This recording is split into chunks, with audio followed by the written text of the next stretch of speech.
அந்த வீட்ல ஒரு விதி இருந்தது. இரவு யாராவது உன் பேரை கூப்பிட்டா திரும்பி பார்க்காதே. புது டெனன்ட் கார்த்திக் அதை நம்பல.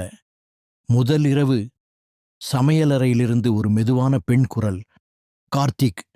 இரண்டாம் இரவு அதே குரல். இந்த முறை அவன் காதுக்கு மிக அருகில். மூச்சுக்காற்று அவன் கழுத்தில் பட்டது. கார்த்திக், திரும்பு. பயத்தில் உறைந்து போனவன் கண்களை மட்டும் இருக்க மூடிக்கொண்டான். மூன்றாம் இரவு. அவன் போன் அலறியது. ஸ்கிரீனில் அம்மா. போனை எடுத்தான். மறுமுனையில் அம்மா பதறினாள். டேய், நீ தங்கியிருக்கிற அந்த வீட்டுல யாராவது இறந்தா அவங்க குரல்ல தான் அந்த பேய் பேசுமாம். 3 நாளா உன் குரல் அங்க கேக்குதுன்னு சொல்றாங்கடா.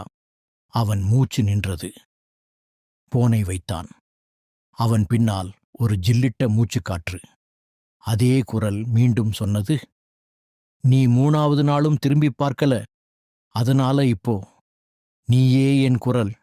அந்த நொடியில் தனக்கு பின்னால் நின்ற உருவத்தை பார்த்தபடி கார்த்திக் தன் சொந்த பெயரை தானே கூப்பிட ஆரம்பித்தான்.